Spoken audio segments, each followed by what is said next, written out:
Hello, everyone, and welcome to Longer and Harder, this show on the internet where we take a subject and we go deeper. Check it out. We are on time. Go team. Hello, everyone. How are you all doing? Hey, Micro. Hey, Nelsie. Hello, Pasta. Hello, Geo Jelly. And hello, Red. I hope you all are having yourselves a wonderful, wonderful Sunday afternoon, evening, whatever time zone you are in. All the things and stuff. Team, it's only you. I know, right? I am a one person team, and you know what? That's all that matters. We got it done. It took us like 2 tries, but we got here. So it's all good. It's all good shit all around. Yeah, I hope everyone's having themselves a wonderful, wonderful Sunday. I don't know what else we got. We got a week. We've got a week. I am still spicy, a little less spicy than I was last night. I was kind of if you saw the tweet about spiciness. R&D's a little spicy this morning, slash last night.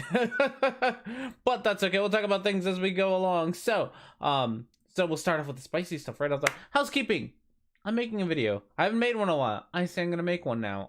I say it so that I don't forget that I'm gonna make one. I'm gonna maybe try to get it done today, but I don't know. My wife's got like a billion like housekeeping things to do around the house. Not really. She wants to like hang up a painting and fix my closet. She broke my closet, or my closet broke. I don't know which. Went to my closet and it was broken. Just saying, keep pushing it like I do. I know. I really should, but yeah. So I have like things that I have to do IRL that I don't want to do, but you know, you gotta be nice to the wife every once in a while. R&D does have chores. So yeah, so I have a closet to fix. I have a thing to put up. I have a painting to put up. It's a very nice painting. My mother-in-law, I think it was meant to be an anniversary gift. I don't know, but it's a very nice painting. That we got of my wife's and I's hometown. It's very pretty. I do like it. I have to hang it up now, which is the less of the fun things that I have to do. But I do have a video planned. It's not on anything that anyone's excited about except for me, which is why I was so spicy. Which is that I apparently this is why this is gonna be such a stupidly long and dumb video to make. Apparently the atheist community has decided that it is now okay to hold each other accountable when they say stupid shit. Which is a good thing. Like, not like I'm upset about that. I think that's a fantastic thing to do. It's also been a thing that I've been advocating for like for a year and a half, and through my advocacy of holding the atheist community accountable, I have been told that I am a drama merchant, and that I'm only trying to cause drama, and that I'm trying to tear the atheist community apart, and that I am destroying, not building. Yeah, so that seems to be the thing, but apparently now all of a sudden it's a good thing to hold the atheist community accountable. By the way, if you, so the details of that is God, what are they? Atheist Alliance International, something like that, right? I think that's their name, Atheist Alliance International. It's some atheist alliance. Apparently, I don't know them, nor do I care about them. But their president has been going on Twitter, pretty much just like, at first just kind of used the R word kind of in passing, and people were like, hey, that's not cool, you shouldn't do that, and then went on a fucking tirade about it. It was just like, I will do whatever I want, when I want to, and fuck you all, and on all that jazz, right? And so all of a sudden the rest of the atheist community was like, no, that's not cool, and whatnot. And that's great. I think that's fantastic. Do call out people for being yeah, and then you try to argue like weird, vague grammar stuff. Like, that's great. Fucking do that, right? Like, fucking call out people. But then it became this whole you're trying to police language thing, and grammar, and it's just a fucking giant stupid mess. Which again is fine. Like, this is how it should be. We should hold each other accountable when we say stupid shit. My only issue is with the people who are now all of a sudden like, hey, we should hold each other accountable for this shit, are the same people who, when I tried to hold them accountable, called me a drama merchant, and are now engaging in the same exact behavior that, no, sorry, they were engaging in the same exact behavior that they are now complaining about Atheist Alliance International engaging in. So, like, pretty much, besides the grammar argument, Atheist Alliance International was like, hey, we do a lot of good things. Like, I save lives because I'm like anti-Muslim or something like that. I forget exactly. I gotta really look through the tweets, but like, I save lives. I do good in the world. I don't know why we're trying to cancel me all of a sudden. And like, yeah, I mean, you do good things, but no, that doesn't like give you an excuse to be an asshole. Like, I think an example that I have used in the tweet before is just because you give a homeless guy $20 doesn't give you the right to pee on them. Like, that's fucking dumb and gross, and don't do that shit.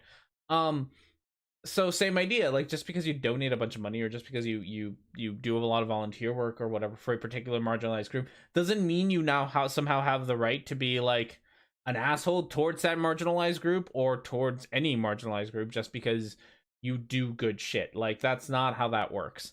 But that's exactly what the atheist community has been doing, is that every time you criticize them about the shitty shit that they do, they go with the, oh no, but look at all the money I give to LGBTQ charities. Look at all the good that I do. You can't be complaining about me because I do all this good shit. It's like, it's the same bullshit. It's the same bullshit that religion does too. Like, right? You can't criticize the Catholic Church because look at all the good they do for the poor or whatever, which is sometimes not very good. And I mean, you're not like wrong in that, like, yeah, Christian religious organizations do good, but that doesn't mean they are.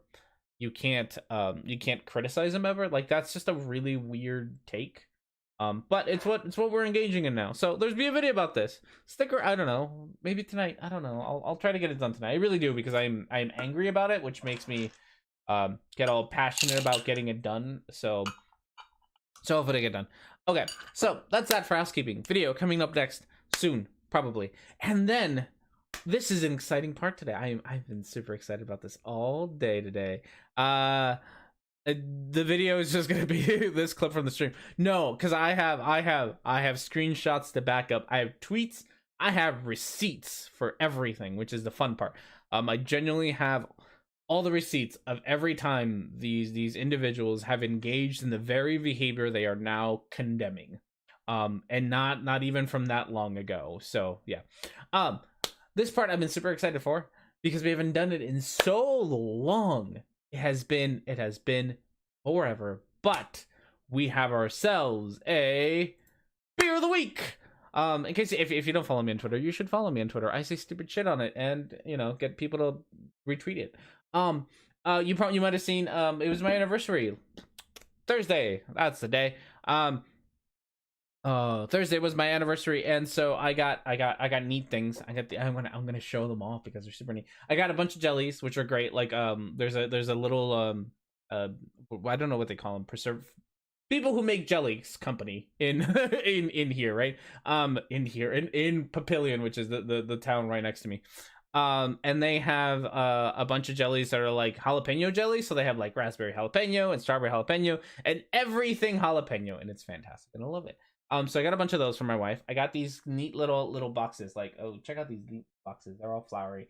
And I got like 2 of them, and this one, you can probably already hear it rattling, because it's got these really cool dice in it. It's super cool. So I have these. My wife bought me these really cool dice from Etsy, which I love. I haven't used yet, but next time I try to murder Micro's character, I am gonna roll these dice, and I'm gonna make sure that they are good. That's how we know the dice are good. They're gonna murder one of my players. And along with that, my best lady, who lives in San Diego, also mailed me out a plant, which is great, and the plant is making friends out in the plant world. But I also got beer. Check it out.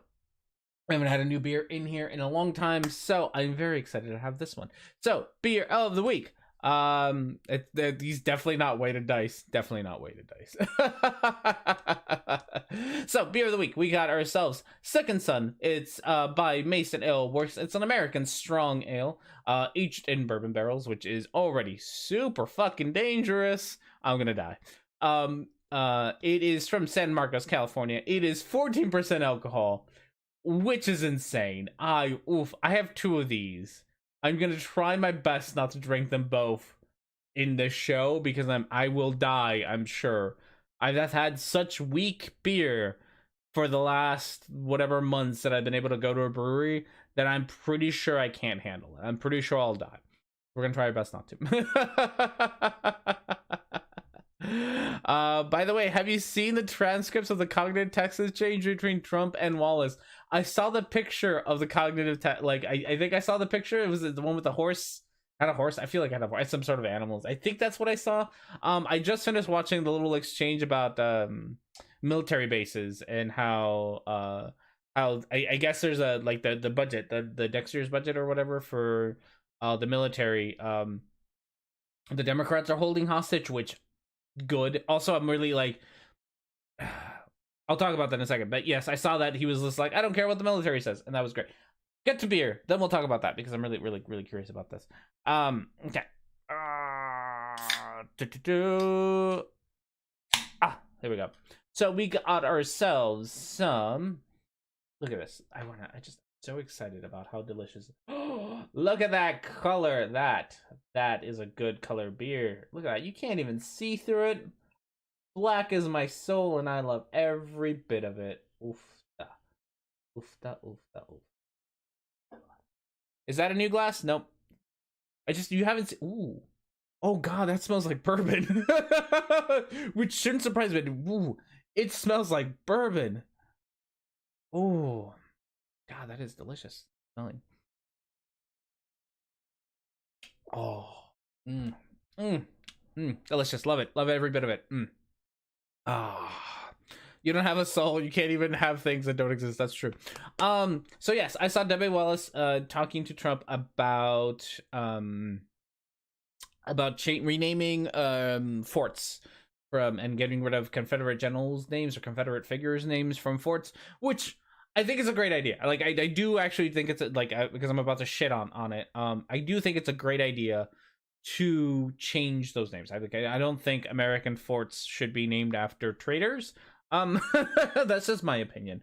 But I don't think they should. I think it's weird that they are, right? But what pisses me off about it is that the Democrats are kind of holding it hostage right now, being like, "Hey, the only way that you can get your budget through for the military is if you pass this bit about changing the names of forts.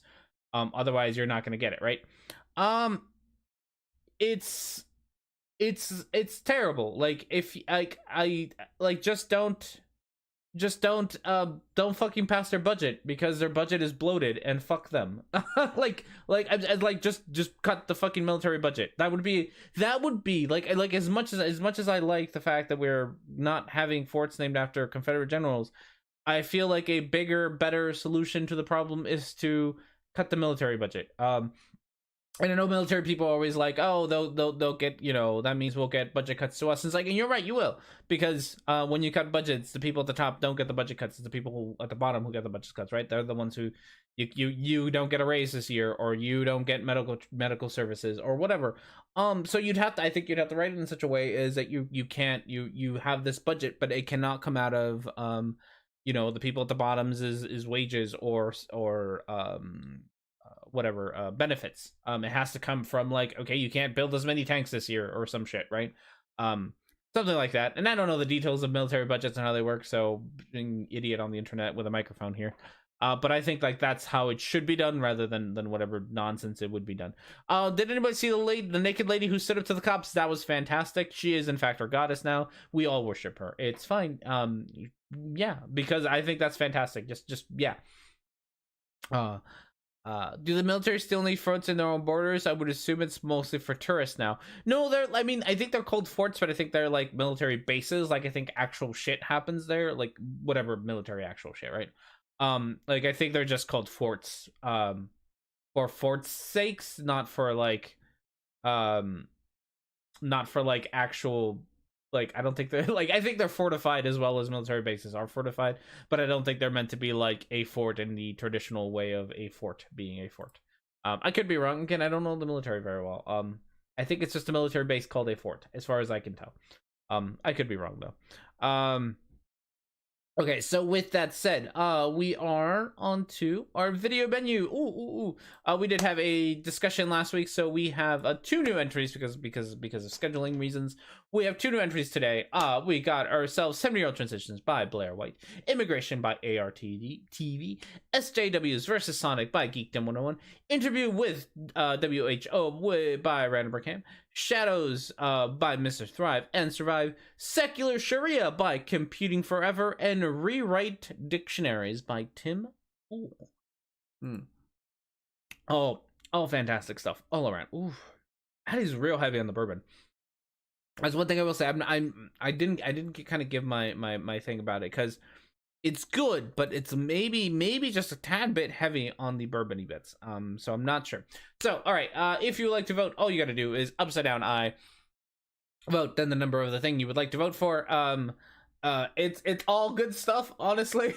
Also, I finally figured out a good safe way to download YouTube videos so we can play them on the thingamabob on VLC, speed them up and do all that shit without having to go through YouTube, which is good because hopefully that means it won't things won't be all slow and goofy like they have been for the last few months as I was trying to figure out exactly like how do you do this.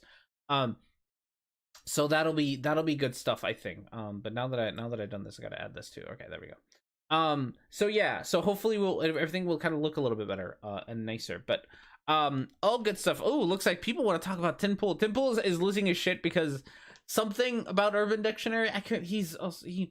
I shouldn't complain because I do this shit. He's also rambly. He goes on a rambles a lot, which is fine. I do it. I can't complain about other people doing rambly bits when I do rambly bits like most of the time, like 99% of the show, right? But he's very rambly, so actually getting to his point is difficult. Is it the regardless thing? I wish it were. No, I think, and I'm not sure because I was watching it from Tim, right? Is that like Urban Dictionary it looks like they're either cracking down or entirely stopping, and I'm not sure exactly which. Cracking down, entirely stopping hate speech on their platform on like Urban Dictionary, because a bunch of people were pretty much setting up coming up with racial slurs or epithets and things like that that were new, and so they would put them in Urban Dictionary, but they were pretty much just racist bullshit, right? And so I think they kind of wanted to crack down on that so that it wasn't so prevalent on their website. Which in the year that we're in, considering the amount of like what's going on in the world with especially in the US with protests about police brutality, with increasing amounts of racism and increasing amounts of whatchamacallit, white supremacy and white nationalism kind of being so pervasive in the US, like that's what they wanted to do, which I think is a smart thing. It's also one of those other things that's like, it's their website. Like if they don't want to have the definition to made up racial slurs on their website, like it's their prerogative. They're the ones who pay for it. Like they're the ones who pay for servers, they're the ones who pay for moderators, they're the ones who pay for IT support, whatever the fuck Urban Dictionary pays for, right? They're the ones who pay for it. So if that's what they want to do, like that's their prerogative to do that. But Tim Poole's got a big issue with it, and somehow thinks that because Urban Dictionary is like rewriting, I don't know, I guess they're rewriting their dictionary, which is funny because that's like Urban Dictionary's whole thing is like the dictionary is a living document, and we like that's our whole thing is like dictionaries aren't these like tomes that we need to follow, like this is always the definition of a word. Like their whole thing about Urban Dictionary is that dictionaries are living documents that change over time, and so it's a weird complaint to have that a dictionary whose whole thing is change over time is changing, and then you're complaining that they're changing. It's a very odd complaint in my opinion. Urban Dictionary is for sex moves that totally really exists. Pinky sore, yeah, exactly. And like, yeah, some of it is like trolly shit that it shows up. Like I get it, like not everything, because like everything on there is people post that shit. It's not like it's a little different than like like an English dictionary that you would, you know, buy a hard copy for, or Merriam-Webster's or whatever, where you have like actual like people with English degrees and expertise in English language and linguists and all that, who spend their time editing it and making sure they get like the right definitions for things, the right definition for things, right? That's not what Urban Dictionary does, and that's the whole point of it. It's antithetical to the regular dictionary. It's antithetical to having a top down, like people at the top telling you what words mean. It's a bottom up approach where the people get to decide what words mean. I think that's a perfectly fine. As somebody who has an English degree, I think that's a perfectly fine way to approach language, is to say it's bottom up and the people get to decide what words mean. So it's all good. It's all regular dictionary stuff, but Tim Poole has issues with it. Okay, we can no longer vote. I think just from looking at the votes, I think I know who won.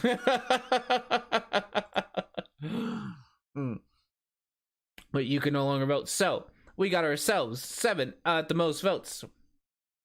Rewriting Tim Poole. Everyone wants to listen to Tim Poole today. I don't know if this beer tastes odd because of something I did, which was to brush my teeth, or because it tastes odd. I cannot tell at the moment. Okay, Tim Poole, where are you, Tim Poole? Here we go. We'll put you over here. Yes, it would allow you to have access to that. And this name of the video, the whole name of the video is Rewriting Dictionary. Seems like a warning sign. It's even worse when it's Urban Dictionary. Oh yeah, that's the weird title bit. It's even worse when it's Urban Dictionary. Okay, let's I am gonna spend far more time than I really should talking about this stupid title to this stupid video.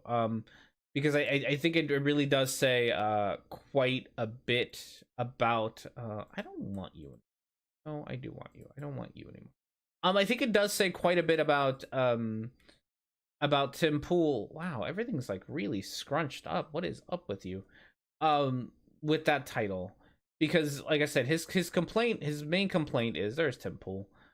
His main complaint is really like Urban Dictionary is changing, or like dictionaries are changing their definitions, and like I just talked about, like that's the whole point of Urban Dictionary. Like that's what they marketed themselves as a living document.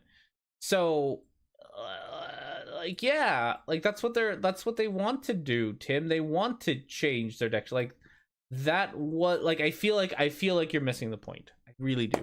It is a very weird ass title. To be honest, Merriam-Webster is bottom up too. It's just got higher bar for inclusion. Sure, that's one way to think about it. I'm not sure I'd agree, but that's one way to think about it. I don't think it's bottom up. I think it's very much top down. Yeah, like they will add words eventually, right? Like it's not what I think they added it regardless at some point or another to like the Merriam-Webster dictionary. But so it's not like they don't add new words, but I do think it's definitely anything. I would say that anytime you have a gatekeeping system, you probably have a top-down approach. That's just me. Okay, so here we go. We have Tim Poole complaining about urban. Oh, here's the post that I will probably read because Tim Poole goes on rants.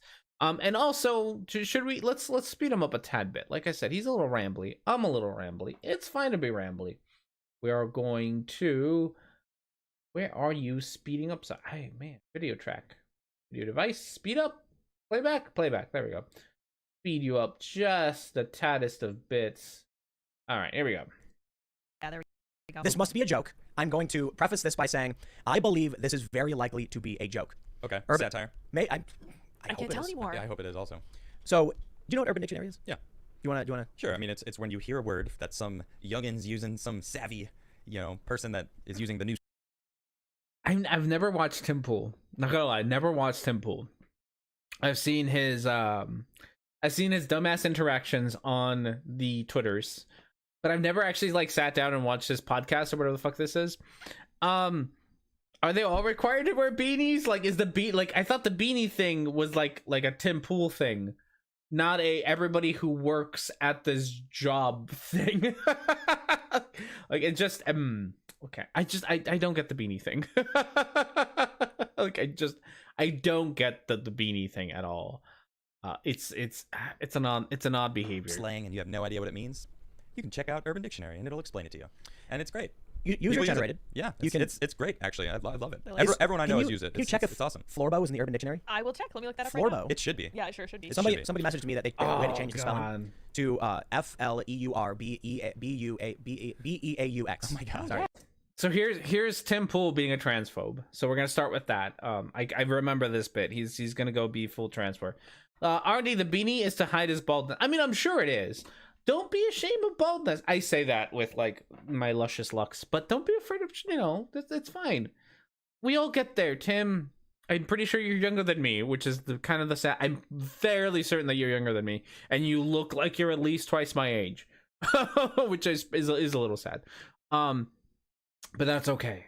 I only make fun of your looks because you're an asshole, and for no other reason. This is his "Can Some Women Please Be My Baby Mama" podcast. This is the same Tim Poole who's like, I think a bit ago he was like, I destroy on Tinder, like I would destroy on Tinder, I think was his thing. Like I am like super desirable by femoids or whatever they're called, right? Whatever they call women.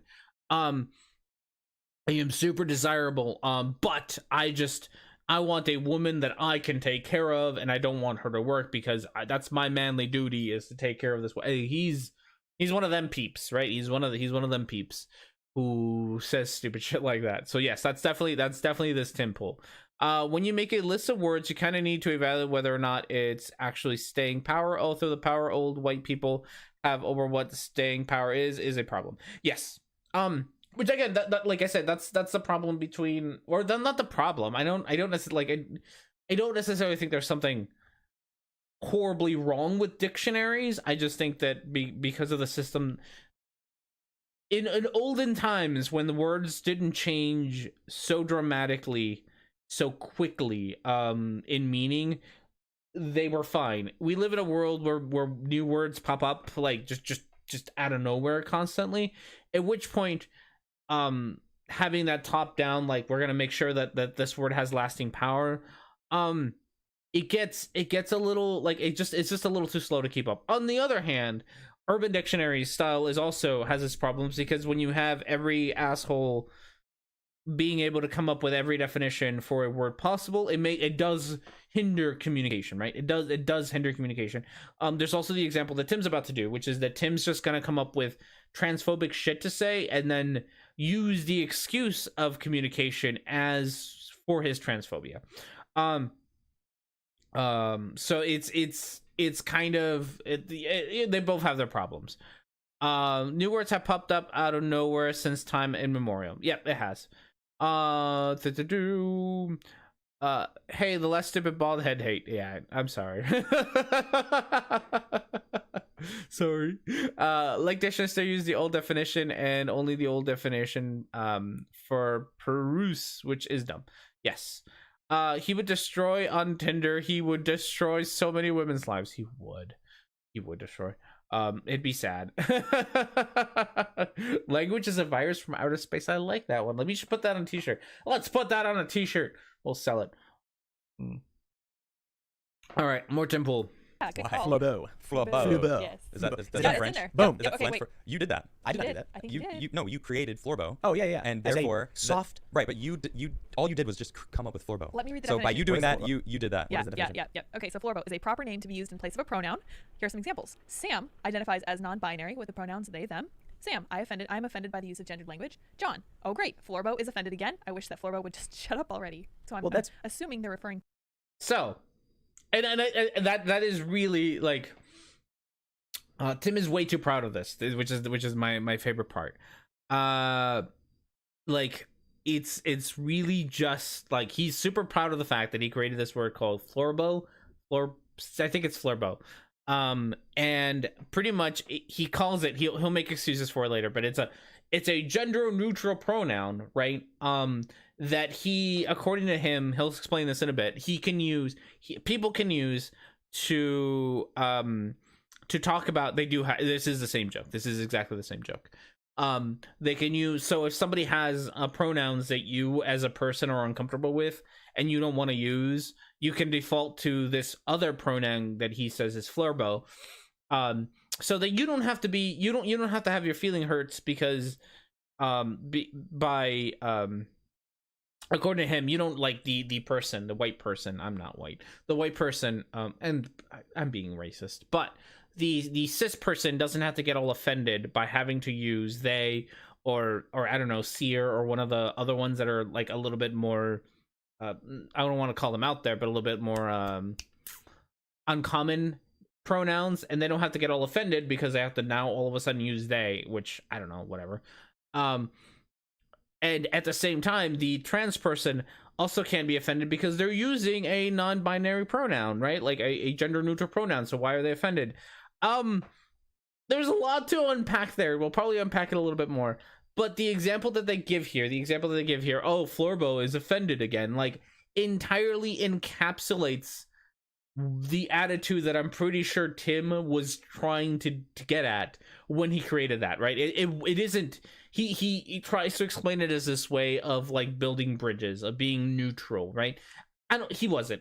He was doing it to make that same helicopter joke. He was doing it to be an asshole, not to be inclusive, not to be neutral, not to build bridges, but to be an asshole to trans individuals whose pronouns he doesn't feel comfortable using or doesn't want to use for whatever reason, which personally I don't even like. The pronouns thing is something that I don't understand. We're gonna go on a super tangent now. Like it's one of those things, right?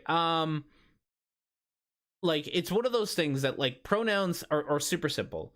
I fuck them up all the time. I have met and interact with plenty of trans individuals in my life, and I fuck up pronouns constantly. For example, one of the things that I do a lot, and I'm trying to get better at, but I do it all the time, and it's entirely because I'm from California, is that I use the word dude and I use the word man a lot to describe everybody. And those are gendered things, and I accidentally do it a lot I do it to everyone, but then I do end up doing it a lot to trans women who have gender dysphoria, and I was like, hey, thanks, man. And that's fucked up of me. And I do it a lot, and I do it by mistake all the time, and I'm trying to get better at it. So like I get it. We do those kinds of things. It happens. But there's a difference between that and like outright refusing to use someone's pronouns, right? Refusing to use someone's pronouns is like refusing to call them by their name, right? It's like meeting a Robert out there, like, hey, my name is Robert, call me Bob, and then being like, no, bitch, I know you want to be called Bob, but your ID and your birth certificate, it says that your name is Robert, so I'm gonna call you Robert, even though you have asked me to call you Bob. Like, no, I don't care about what you want to be called. I care about what I want to call you. And that's just unnecessary. It's such unnecessary nonsense. It's the weirdest. It's the weirdest. Like it's so American. Like, you can't tell me what to do bullshit. Like, yeah, we can't tell you what to do, right? Like, sure, keep calling him Robert, but you're just being an asshole. like yeah, I can't stop you from being an asshole. I can't force you to be like a decent human being or anything, but you're just being an asshole, and people are going to call you out for being an asshole. Dude is gender neutral. Some people don't see it as gender neutral, and that's fine too. People don't have to see it like if people want to see it as a gender term and say, hey, when you call me dude, it's a gender term, and it triggers my dysphoria, I don't appreciate it. Fucking fine. I can take that criticism. That's legit criticism, and I am working my best to try to change that. And if that's an issue you take with me, fucking tell me, and I will stop, because it's something that is just California. It's in there, and I'm trying to be better at it, and that's fine. Like, whatever. I can change the way that I talked. Changing the words that I use to help someone feel better isn't a big deal. And it shouldn't be a big deal. It should be a very basic, easy thing to do. Which takes me to a conversation that I had with Eliana yesterday. So one of the things that we ended up talking about, and we kind of had our conversation further after we shut this whole thing down. We kept talking, and we kept talking about things like which, God, this is all going to come back into a nice little neat package here in a second.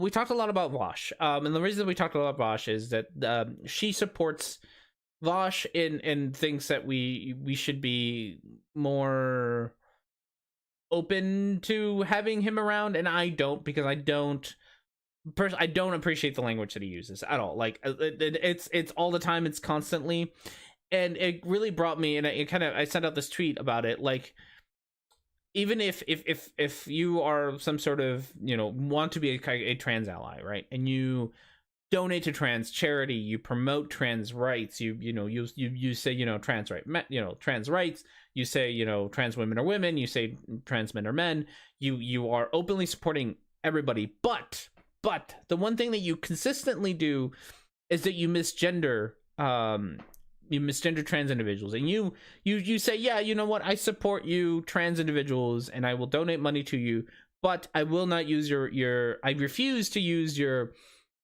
preferred pronouns. Would you still consider that person an ally? And I got some answers for that, and generally it was like, no, you're kind of not really an ally. And that's how I see Vosh. Like, maybe he does do good, right? Maybe he does do good things into the world. But if you can't even do the most basic things of trying to improve the way that you use language, because the way that you use language is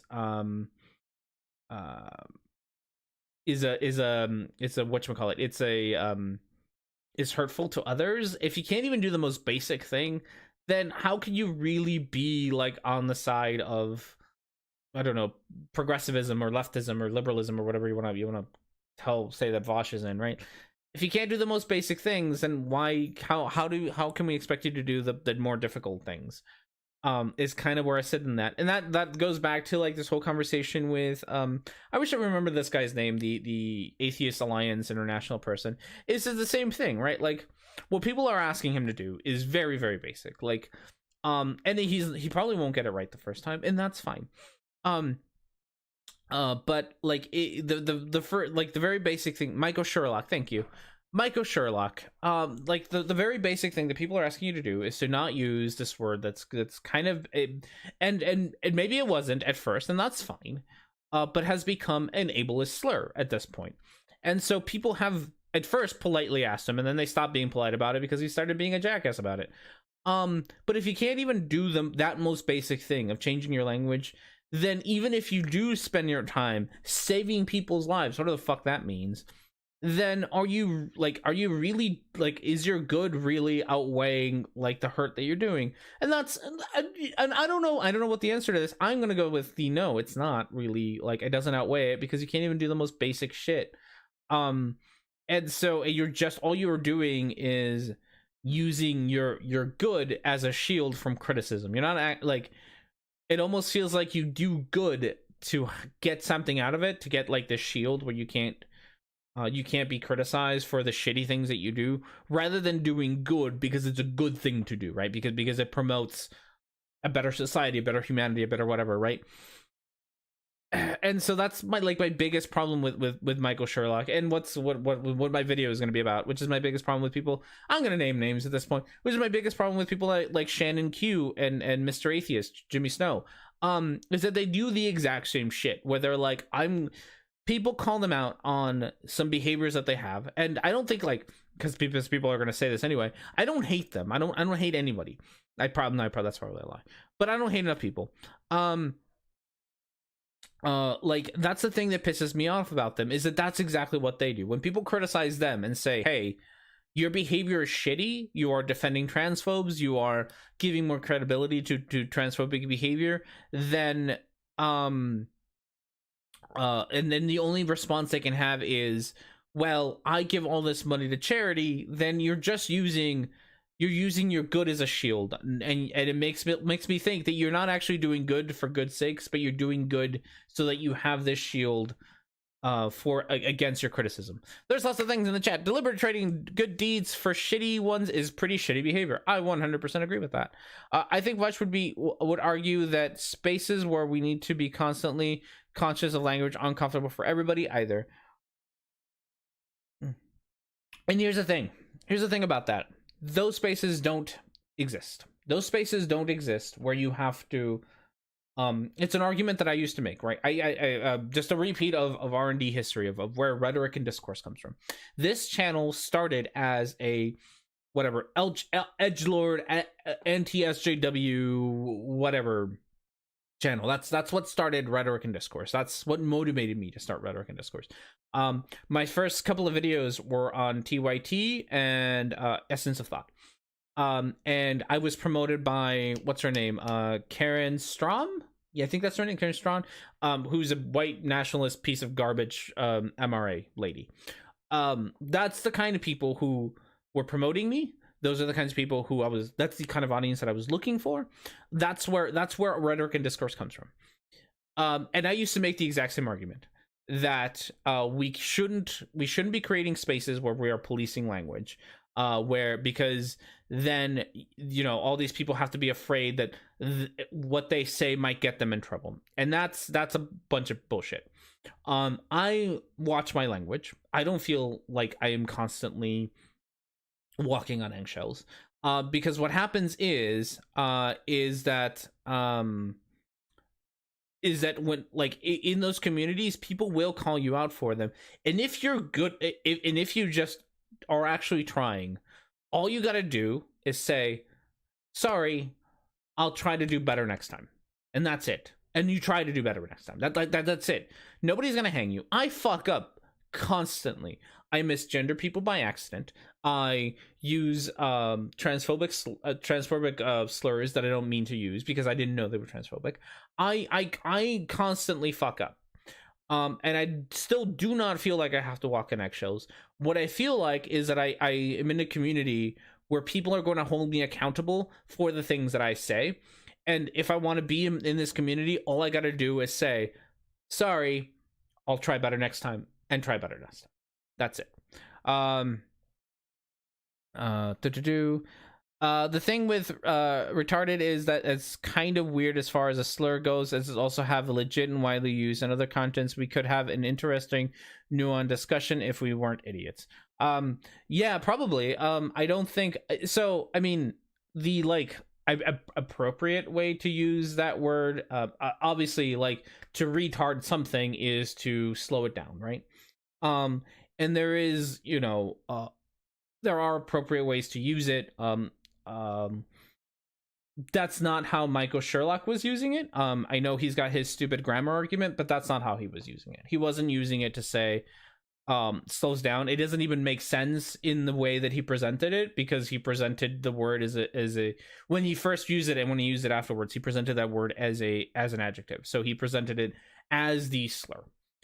He didn't present it as like, I think the way that would have been appropriate, I still wouldn't necessarily use it, but it would have been appropriate to use it, would have been to say like something like religion retards progress or something like that. I don't know. It's still, I don't know if it's a problematic way to use it. It's a weird way to use it. I think you could definitely use words. There is other language that you could use that would convey the exact same message that have less baggage attached to it. So you could say religion slows down progress, right? There's no reason necessarily to have to use that word. I think he deliberately used that word because it does have that baggage attached to it. And with language, there are other ways to say the things that you want to say. You don't have to say them that way. The fact that he is so determined to use this word lets me know that he doesn't actually care about the sentence that he was trying to say, because he could have said it a different way. He cares about making sure that he can still use that word. In D&D game a while ago, in the same session, I misgendered trans player's character in dialogue by accident, and then 5 minutes later, the same thing to her. I was mortified. Yeah, it sucks. I've done it. I've apologized to people who have done it too. There's a few instances that we all do these stupid shit. Like, it happens. that doesn't like I'm not trying to be dismissive of like you shouldn't try to be better. I'm just saying it happens. Just like every other mistake in your life, mistakes happen. You feel like shit for making them, right? Like you do with other things in your life where you make a mistake. You feel awful about it for a little bit or even for longer. But it doesn't have to be this thing where you have to be terrified of saying anything. So all right, with that said, let's go on to Tim Poole's like transphobic word use here. To Sam Smith, who was the topic of conversation. Oh, right. When we were talking about floor bows. There's a better example of that, though. So the two examples for what floor bow is, for those that don't understand, would be someone says, I am gender non-binary and use they, them pronouns. Mr. Shapiro says, I am not a fan, and I would prefer not to use language that I don't recognize the ideology, behind. However, in agreement to not offend either party, the debate moderator says, I will refer to you both as floor bow. Yep. That way, no one has to use a word the other side is trying to make them use. And the floor bow was meant to inspire. Okay, so here's the things that we got to unpack about this. God, fuck. And why? Okay. I think she let it go and has probably forgotten it by now. I'm the only one who's torturing me. Yeah. Okay. Story time. Before we talk about Tim's transphobia. Story time. Back when I was in college, I used to work at a shoe store. And I that was what I did for college. It was fun. And the kind of shoe store that I worked at, it was one of those places where you sat people down, you measured their feet, and you brought them out shoes, and you helped them try them on and stuff. There was a trans individual who I knew. I didn't actually know that they were trans until later in life. But it was this dude, and I don't know if we were like good friends or anything. I don't ever thought, I didn't think of him as a friend of any sort, but I was acquaintance, right? I knew who he was. And one day he asked me, hey, like I have really small feet. Where can I find shoes for really small feet? And I was like, well, we working in shoes, just like, most men's shoes really only go, like, if you're lucky, you can get them custom made to like a size 7, which is still like, it's about like a size 9 for women, which is still fairly big for women's shoes. And my next thought there, and I did this entirely without malice, entirely without really, my focus was, how do you get shoes on this person, was, have you tried women's shoes? And looking back at it, like, that was a stupid ass shit for me thing to do. I didn't mean it as like, you're a woman and you need to wear shoes, women's shoes. It was like, no, there are actually women's shoes out there that look a whole lot like men's shoes, but they make them in smaller sizes. And it was something that I had done. Like, I used to have smaller feet. And so I used to wear women's shoes. I used to wear size 10s women's shoes because they made, one of the companies that I used to really like, Keen Shoes, made these really cool canvas shoes, and they would make them in like purple and pink and red and all these really cool colors, but only for the women's sizes and not for the men's sizes. So I used to wear like women's 10 shoes because they look, because I like the look of them. So I wore women's shoes. And I was like, whatever, I wear women's shoes. What's the big deal if you have to wear women's shoes too? Like, I don't think dudes should be ashamed of wearing women's shoes any more than women should be ashamed of having to wear men's shoes, which also happens with women with bigger feet. And so to me, it was the same kind of like, for me, I entirely saw this as like, this is just an advice on how to dress for the size of your body. But I am also fairly certain that I was a complete and utter asshole in that occasion. Does that make it's something that I torture myself about? And I don't even know if I don't even know this person's name, to be honest with you. I don't even know if this person still remembers this interaction with me. I don't know if this person thinks about that one interaction we had. I have no idea, but it bothers me a whole lot. And that's just, I don't know. I don't think that's necessarily a, like, I think that you have to work, like, that's exclusive to like interacting with trans individuals. I think that's I feel about the same thing about when I interact with like any individual and I say something incredibly stupid or embarrassing. Like, I still get that same sort of like gut wrenching, like, God, I'm a fucking idiot, and I said something real dumb right there and then. And I think that's just something that we do as people when we interact with each other, and we realize that we've either said something extremely hurtful that we didn't mean to, or extremely stupid that makes us like I get those feelings constantly. I don't think it's a I don't think it's an effect that occurs because we are trying to police language or anything. I think it's just how people with empathy feel about interacting with other people. That's just how I feel about it. I don't know. Okay. To be honest, much of it's unnecessarily gendered. It's true. I had the same struggle, but with men's clothing. Yeah. Like my glasses were technically the women's category. Yeah, glasses are weird. I don't know why glasses come in men's and women's. That's super odd. Like I don't know why they come in like why they come in these different, like it doesn't matter. They're glasses. They go on your face. They should come in all different styles for men and women. Maybe and I can understand like different sizes for glasses because I have a big fat head. I get that. I have a big fat head. I need big fat head glasses. Get that 100%. So make glasses in different sizes, not like no, because you have a big fat head you have to go to the men's department when like okay, why I don't understand why men's department has to be the big head department. Why can't we just have a big head department where everybody can go look at glasses? It's weird. Gendering things is weird. I've learned that over time. Like just I don't understand why we have to gender everything. Just it's fine to just have glasses. It's fine to just have shoes, and it's fine to just have clothes. We don't have to have a men's and a women's section. It's a little odd. Not a translated story. A while ago, I was getting a book signed at a literary festival. By an old celeb. They mentioned their latest book and said, "I'll get it next year, and you can sign it if you're here." And they thought I meant if you're still alive, and I meant here at the festival, but embarrassingly stopped my tongue. Yeah, we say that kind of shit all like I have made a fool out of myself countless times. I am old enough to have made a fool out of myself consistently for many years. In high school, I had a classmate named Narsak. Once we had a substitute teacher who was struggling with saying her name. My stupid brain blurted out Narsak, simply trying to explain how to pronounce it. Not thinking about the fact that both nar and sak basically mean dick and bitch in Danish. Ooh, yeah.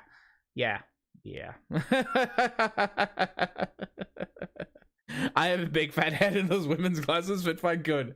I don't know. I have big fat head. That's just how it is. We're making masks at work because I live in a third world country where we can't even provide masks for healthcare providers. I'm not bitter about that at all. And one of the things we made masks earlier in pandemic mode. But when they made them, whoever made them for like small people heads. And so I got one and it barely fit because fat head, and so I had to spend quite a bit of time with the person making the mask to be like, okay, we can't have like, you can't make little people masks. You have to make some that are big people head masks because big head. Yes, you're bitter. I am very angry. I once thought of something really funny right as a girl in my class was told she was about to fail a class, and it pissed somebody off that day. Ooh, yeah. You call those children? No, I am not a big person, but I am not a small individual. But this was a mask at Costco for 19. That's nice. I got 5 just not disposable, 5 reusable masks from Amazon for like $15, and that's what I wear every day. Because I have to wear a mask all day, every day. It's super annoying. I don't have, like not I get like breaks and stuff, but I still wear it for like 6 hours a day, and it's a lot. It's a lot of mask wearing. And so I just bought some for myself. So my wife and I have like, I don't know, 15-ish masks laying around the house in different places so that we have them when we go places and whatnots, because we try to be smart citizens and, you know, wear masks when we go out, which isn't very often because we also try not to go out very often. It's great stuff all around. But yes, there is a mask shortage in Omaha, Nebraska, which means the hospital I work at isn't giving me masks. I hope they never find this, because I'm not sure I'm allowed to say that, but I did. So this is how I get fired. mask under glasses do suck. I wear contacts at work. I don't wear glasses all day, so I wear contacts, which is a fucking lifesaver. However, I say that, but I also have to wear goggles. So I was gonna tweet a picture of this because I look super crazy at work because I have I don't know, do I have one here? I don't think I have one here. I wear a headband, so my hair is like all tied back because it's getting really long, so my hair is all tied back, and then I have goggles on, and then I have a mask on, so I'm like full like road warrior most of the time. Even with contacts, I still have to wear goggles. And I don't wear my glasses at work because I have seen glasses get broken by kids, and I do not want that for mine. The tape is to tape your nose, your mouth and nose, and you will call your cure your COVID. To me, people are totally maskless though. I don't feel safe. Yeah, we don't, my wife and I don't go outside. We are both doing our own exercise regimens at home, so we are both pretty good about that. We do them every day. I like for 20 minutes. It's not much, but it's, you know, it's a little bit of cardio. My job involves a lot of running, so I get a natural workout out of work. But both my wife and I kind of have our own exercise routines that we do, so that we get a little bit of movement in, because we don't go out anywhere near as much as we used to. We don't even go for walks all that often. But we don't go grocery shopping. We don't go to stores. We don't go to restaurants. We don't do any of that. So the only way to get exercise is doing walking. Is we have kind of our own exercise routine. Okay, all right. More Tim Poole. Oh, well, we were going to talk about Tim Poole. Tim Poole just said something, and then I got lost. Okay. So Tim Poole, let's just go back, because we went on a tangent. We went on a really long tangent, which is fine, but whatever. All right, Tim, what's your thing? You talk with your hands, just like I do. Okay. Example of that, though. So the two examples for what Florbo is, for those that don't understand, would be someone says, I am gender non-binary and use they, them pronouns. Mr. Shapiro says, I am not a fan, and I would prefer not to use language that I don't recognize the ideology, behind. However, in agreement to not offend either party, the debate moderator says, I will refer to you both as Florbo. Yep. That way, no one has to use a word the other side is trying to make them use. And the Florbo was... Okay, so there's this pretend neutrality here. There's a very much so a pretend neutrality, right? Asking somebody to, like I said earlier, asking somebody to use your preferred pronoun is no different than asking them to use your correct name or use the correct pronunciation of your name. It's really that simple. It really isn't. It isn't a big deal. It shouldn't be a big deal. If you're making it a big deal, you are probably a transphobe. There's nothing sort of huge about that. Refusing to use someone's, like, so this whole Florbo thing isn't, like, it's not being done to help be inclusive to trans individuals. That's not what it exists. It exists so that bigots don't have to use something that they don't feel like they have to, right? It's not about being inclusive. It's not about being accepting. It's not about being neutral. It's about shitting on trans individuals who have weird pronouns. And if, for those of you who listen to this and don't watch it, there's a lot of air quotes in this show. It's about making sure that bigots feel more comfortable, and not about making sure that trans individuals feel more comfortable. Again, it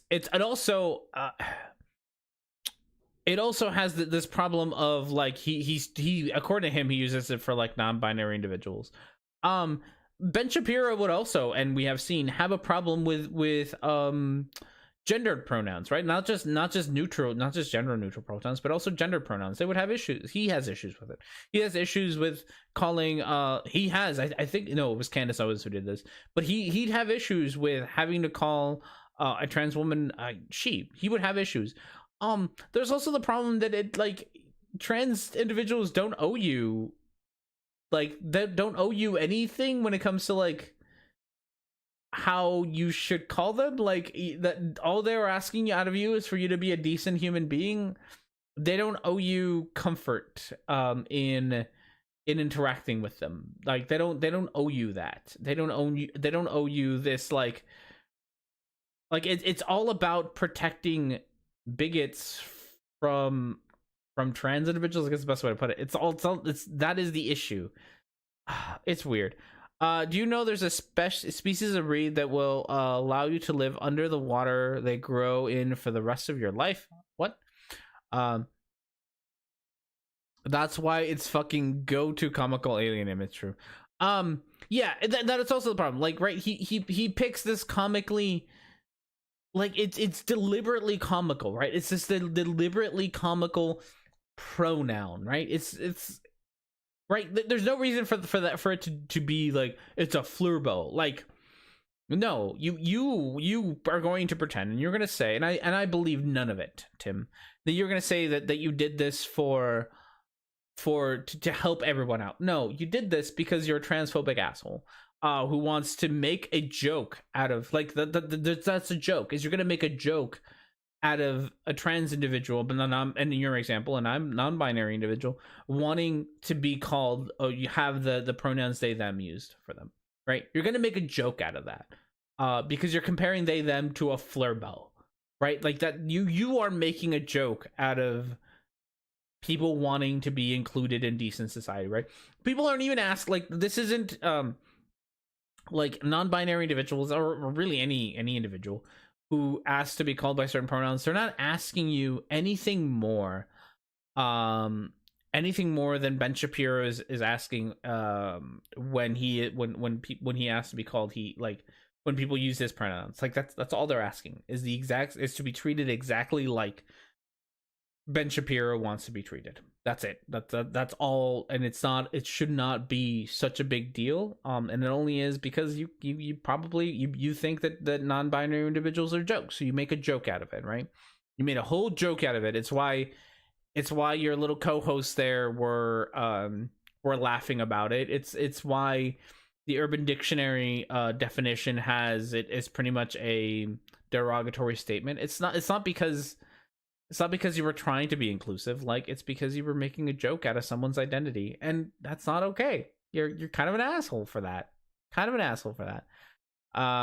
He asks, Ben does it on purpose. You can tell that he's doing it on purpose in his conversations with Blair White. Oh yeah, no, Ben's an asshole. Has he had a conversation with Blair White? I could only remember the conversation with Blair White and Candace Owens, which is the one that I remember. As I think Blair White is also one of these people who's like, don't get all pissy when people don't use your preferred pronouns. Like, I don't understand why trans people get pissy about not having their preferred pronouns used. And then absolutely lost her shit at Candace Owens when Candace Owens was misgendering her. Candace Owens is in the wrong there. Like, she is definitely in the wrong. I don't care how much you dislike somebody. I don't care how much you dislike Blair White. You should not be misgendering her. She's an absolute horrible human being, and I'm speaking like I proving myself a liar. As I said, I don't hate anybody. Blair White kind of sits in the I hate people that I hate category. You don't misgender her. There's absolutely no reason for that, right? And that's it's crazy. My brother-in-law's daughter became a male. He is a staunch Baptist. Earth is it was really hard for him. He finally came to terms with it. I can only imagine. Honestly, it might be hard for him. I bet it was super hard for his son. Like, I'm sure that it was like equally hard for his son to have like a dad who wouldn't accept him like that. Like, I don't know. I don't have children. I don't like children. I don't want kids, but I would still, like, when I think about it, like, I'm not sure that I could, like, they're your children, like, to be that awful to your own children is such a weird thought to me. Like, to just not be like, yeah, you're a woman, cool beans. Like, you're a dude, all right, cool. Like, I don't understand why you have to be such a dick to your own children. But I don't understand parents for the most part. So that's just me. I bet Tim is one of those guys who would get really butthurt if you called him a girl. I'm sure he would. I still love that you work. I like working with children. Oh, I have a story about my new kid, but I love working with children. The best part about working with children is that 3 o'clock rolls around and I can be like, here you go, have your child back. I'll see you tomorrow, and then I don't get to see them for a while. That's my favorite part about working with children. Yeah, no, they're not for me to live with. They're for me to work with and at a distance. I do love that. Oh yeah, to think about my kid. My kid did this, and it was hilarious. They were eating watermelon the other day, and they swallowed one of the watermelon seeds, and they were like, I swallowed a seed. And so I told them, like, oh, that means a watermelon is going to grow inside your belly. And they looked at me and said, no, it's not. That's a dad joke. And I was just like, so what? I'm allowed to tell dad jokes. And they let me know, do you even have kids? I was like, no, I don't have kids. And they're like, well, if you don't have kids, you're not allowed to tell dad jokes. I got burned by my kid. She just destroyed me. And my kid is way too sassy for me, and I don't know how to deal with them. They are a lot of fun. I do enjoy working with them. It's great. The only thing I would disown my kids for is playing mono red aggro.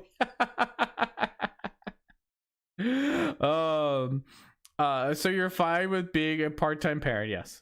I am fine with being a part-time parent. No, the argument is logic proof. I like, okay.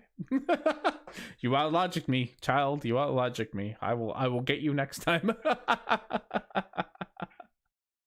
I don't know if I would. I mean, I think there are reasons to disown a child. Like, I don't like, I say these things about, like, why would you not be, like, supportive of your children? I also don't believe in, like, being unconditionally supportive of family members, like, at all. Fucking get rid of family members. Like, you have a toxic family member, fuck that noise, get the fuck out. Be like, nope, don't look back. I don't think I constantly tell my wife that she needs to divorce me if I ever do something stupid, because don't stick around with stupid shit. Like, you should not have this imperative to, like, stick around when people say or do stupid shit. But saying and doing stupid shit is different than being something that you don't accept. Like, it's definitely in the, like, in that same kind of, like, you can't discriminate against minorities, but you can discriminate against people who don't wear masks. Like, you can discriminate against behavior, but you can't discriminate against what someone is. It's that kind of difference. So yeah, I would like, if my kid was doing stupid ass shit, like, if my kid was being some edgelord, like, alt-right fucking troll on the internet, I'd be like, no, fuck you, child. What the fuck's wrong with you? Would not support that shit remotely. But if my kid came out and was like, I'm gay, it's like, yeah, sure. I'm not the gender that you thought that I was assigned. It's like, all right, cool beans. What can we do to help you out here? But that's who they are. That's not their behavior. It's who they are. And I think being accepting of what people are is different than accepting their behavior. I think those are two different categories, and you can treat people differently based on those categories. That's just my thought on it. RD is so dumb. He can be outwitted by kids. It's true. Kids they just out logic me all the time. R&D, give them lots to be sassy at. It's the only way to deal with it. No, it's true. They are fantastic. I love we are having a blast being sassy.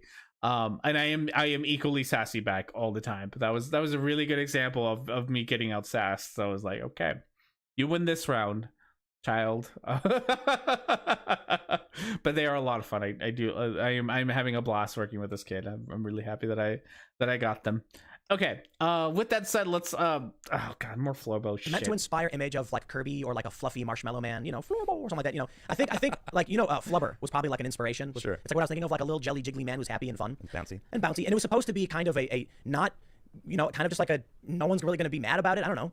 So that was the idea. And Urban Dictionary ended up getting an entry for it. And many people started using the word. The general idea is, if you don't know what someone identifies as, instead of getting into a position where they say, actually, my pronouns are, you say Florbo.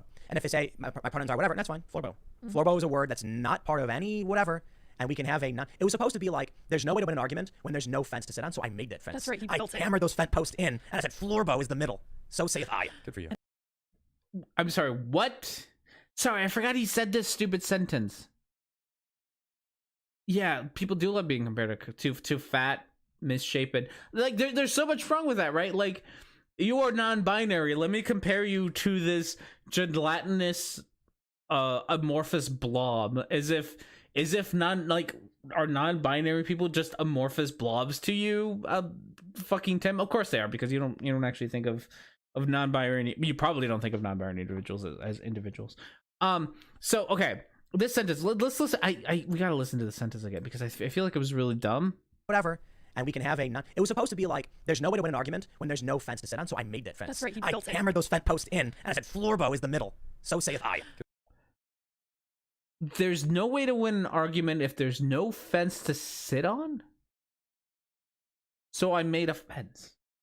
There's no way to win an argument if there's no fence to sit on. That floors me at how stupid it is. That is really dumb. There's no way to win an argument if there is no. Do you? Oh, you're one of those. Oh, I bet you are one of those. I bet you are one of those who says that the truth between 2 points lies somewhere in the middle. You're one of those people, aren't you, Tim Poole?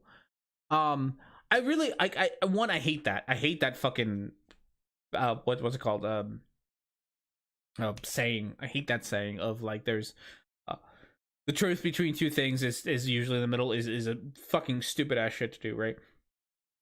Like the difference, the truth between slavery and not slavery is not half slavery. That is not, the truth is not slavery. There's no like half slavery. That is not okay. Half slavery is not okay. Prisons are not okay because half slavery is not okay. Half slavery, not okay. It's no, you don't. The truth is not always in the middle, Tim. So you're just some fence-sitting ass. I mean, you pretty much just admitted that you are just some fence-sitting asshole.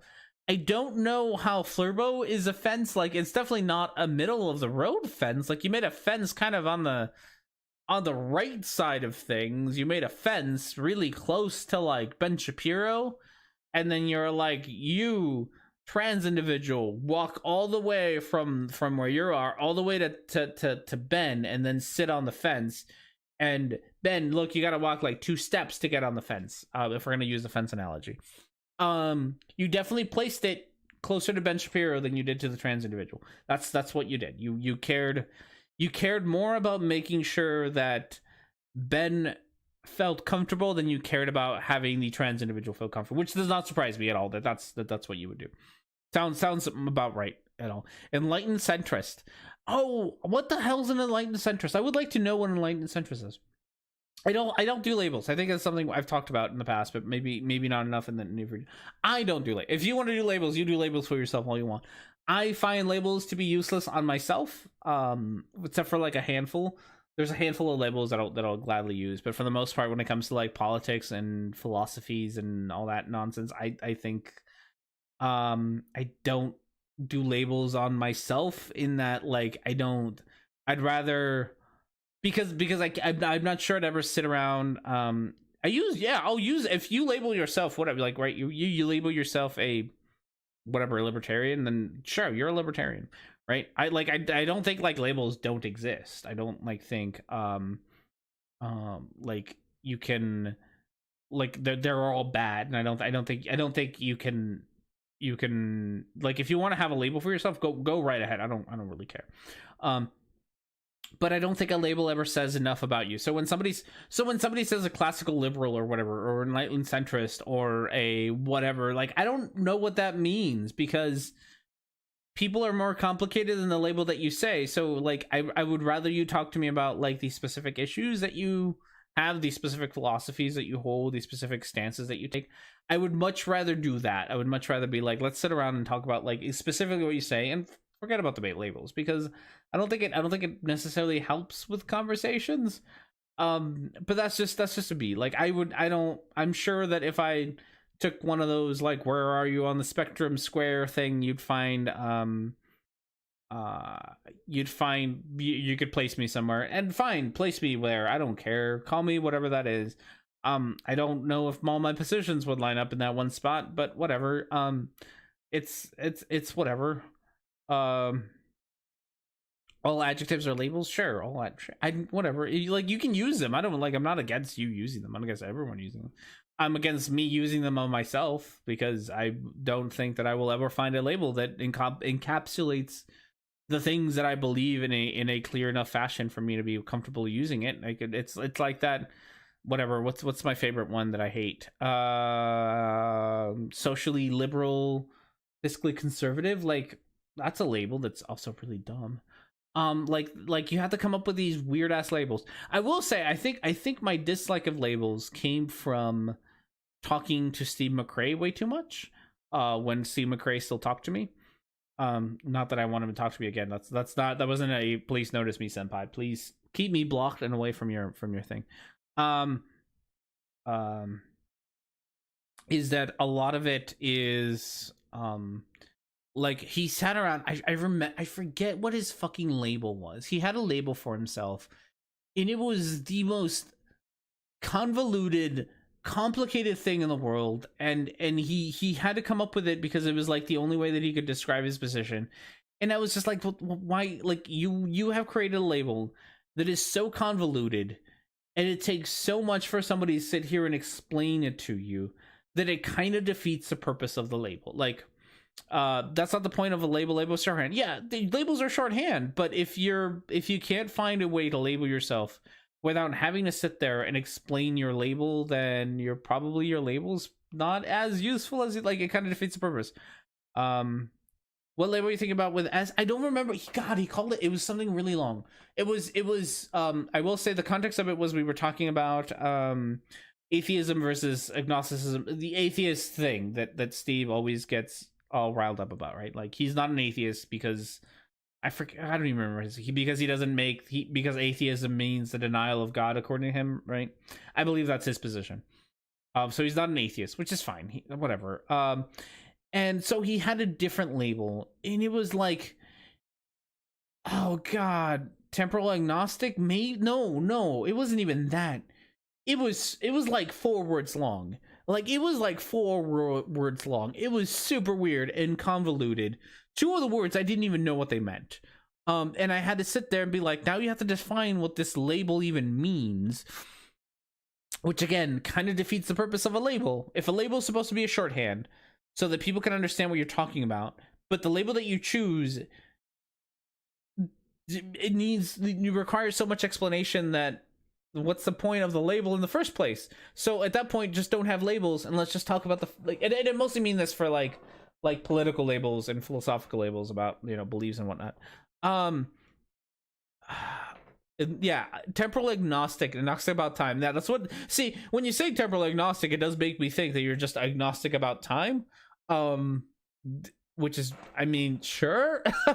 Which is also, I don't think what he meant. But that's just kind of my issue with that. With when it comes to political labels, is when you put them on yourselves. I've had, I've talked to enlightened centrists. I've talked to, like, libertarians who have weird labels for themselves, and it's just I feel like it defeats the purpose. Like, just tell me, do you whatever, tell me, do you believe the government should provide basic basic rights or whatever? He doesn't have sufficient justification currently to decide either way. See, to me, that just sounds like an agnostic. Like, I don't know why you need to put the temporal part on it. Like, but whatever. And again, he wants to call himself that. Fine, call yourself that. But now I have to sit here and figure out what the fuck you mean, right? And that's my point. We have to sit here and talk about, like, okay, what does your label mean? Instead of being like, just tell me what your fucking position is. And if your position is, I don't have enough information to believe that there is or isn't a God at the moment, great, done. We don't have to have a discussion about whether temporal fucking agnostic is the right label for you or not. I don't know. That's my issue. Maybe I'm wrong. I'm probably wrong because as Micro has pointed out, I do use labels on other people. So I'm gonna send you a video on Discord. Okay, not everyone needs to be self-explanatory to everybody. I suppose not, but I feel like if the function of labels is to be a shorthand, right? If that is the function of a label, is the label is going to be a shorthand, right? like the shorthand is this label, then the shorthand needs to be shorter than the actual explanation. Once you made your actual explanation longer, or sorry, once you made the shorthand need an explanation that is longer than just the explanation itself, yeah, kind of or equally, you've kind of defeated the point of making the label shorthand, if that makes any sense. But that's only and I'm only going off of what Micro said about labels being shorthand. Again, if that's the purpose of labels, then I think that sub-labels are not being used the right way. If the part and there's more than I think there's also more than one purpose for labels. Like, I understand wanting to label yourself, like, I understand wanting to label yourself to have an identity, right? And I get that. Like, this is why I don't like, if you want to label yourself whatever you want to label yourself, I'm not going to sit here and argue with you whether that label fits you or not. Because I understand that people want to have these, like, people want to be able to express themselves, and that's great. That's fantastic. I have nothing against you using that. I think for me, I wouldn't use it. So it's really, for me, I wouldn't use them that way. I'd rather explain to you what I think, and then if you have a label for it, fine, whatever, use that label for shorthand, and we'll talk about it that way for shorthand. But I also see, like, these stupid discussions about, like, whether label X fits description Y. It's the stupid, and I do think it's still stupid, the stupid "our baby atheist" discussion. Our baby atheist discussion is a discussion about labels that's entirely worthless. Pick a definition when you're talking to somebody and use that definition for the rest of your discussion. That's it. It's that simple. All right, you think atheist means non-belief? Great. Babies are atheists, rocks are atheists. Great. Let's move on with life. Doesn't matter. You think atheist means the disbelief in something? Great. Babies aren't atheists, rocks aren't atheists. Let's move on with our discussion. Instead, we have to have a discussion about the label before we can actually get to the discussion, and I find that to be such a huge waste of time. It is stupid because, yes, all babies are Satanists. That's true. The other people have to get into discussion, though. You are correct, which is why I think the discussion is dumb. Just accept it. Just whatever works. Like, you don't have to fight over it. It's the same. It is literally, I think, the same thing as arguing with somebody over their pronouns, or over their nickname, or over their preferred name. Like, my name is Robert. I would like you to call me Bob. And then you sit there and argue whether it is okay or correct to call somebody Bob. No, just fucking call him Bob and move on with your day. Is it okay? You have somebody who is whatever presenting female and they want to be called they, and you sit there and you argue with them. Oh no, they doesn't fit you because you're not androgynous, and they must mean androgynous. No, just fucking accept they and move on with your day. I use atheist to mean people who lack a belief. Accepted. Move on with your goddamn discussion. Don't sit there and argue about whether that label fits or not. Like, I find it tiresome. Personally, I find it very tiresome. I will fight you if you are using an agree upon definition in a science debate. I will fight you if you are using an agreed upon definition in a science debate. I don't get, like, shouldn't we agree on it? I rewrite that sentence, Micro. We probably need to have a fight. I probably need to have a fight with most of you. To be 100% clear, I probably should fight all of you. Oh, using it wrong. Yes. Yeah. And that, like, I get it. Like, I have language. I'll tell that story in just a second. Okay. In the atheist community, I think too many people attach the lack of belief definition and refuse to let other definitions go. In my debate with Darth Darwin, people left comments saying I shouldn't use atheism as anything other than the lack of belief. Yeah, and people do that, and I think that's dumb. Like, I think both definitions are fine. The only real caveat to both definitions being fine is agree with the person you are discussing whether that is the definition, what the definition you are using is. words have multiple definitions. This is true of the whole English language, that words have multiple definition. Agree on what definition you are using for that discussion and move on with life. And then when it goes to the science thing, since Micah brought up the science thing, even within science, different departments have used the same word, not different departments, different areas, right? Different what are they called?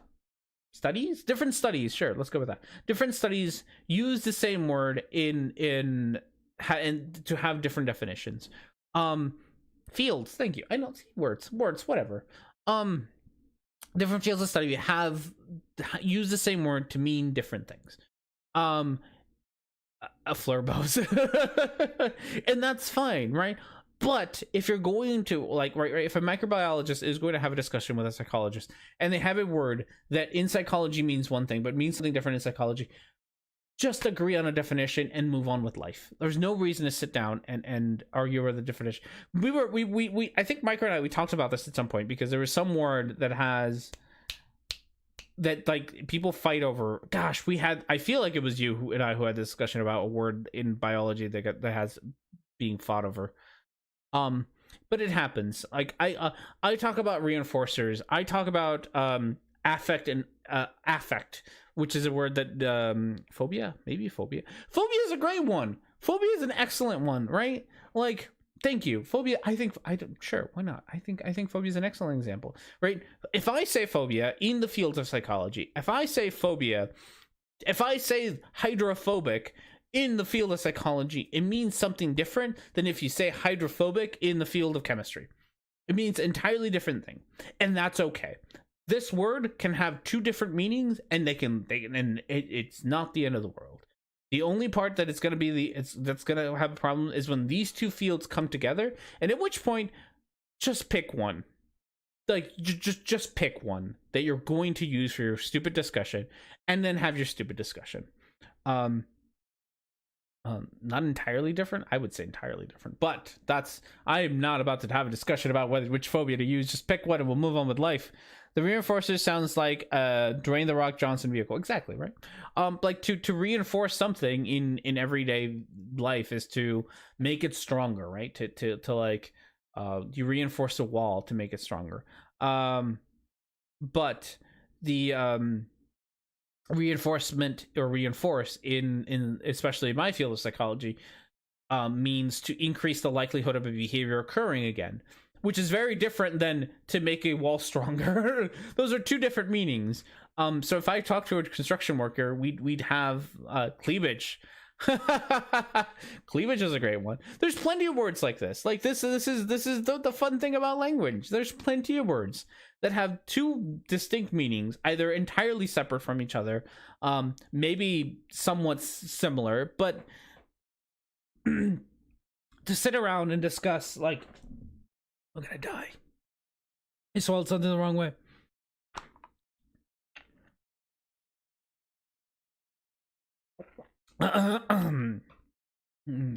To sit around and argue and discuss which one of them is the correct way to use that word is, in my opinion, a colossal waste of time. People are going to use them differently, and that's okay. Like, really, it genuinely is okay. It's only going to not be okay if you're talking past each other. Don't die. I'm trying not to. I just swallowed things the wrong way.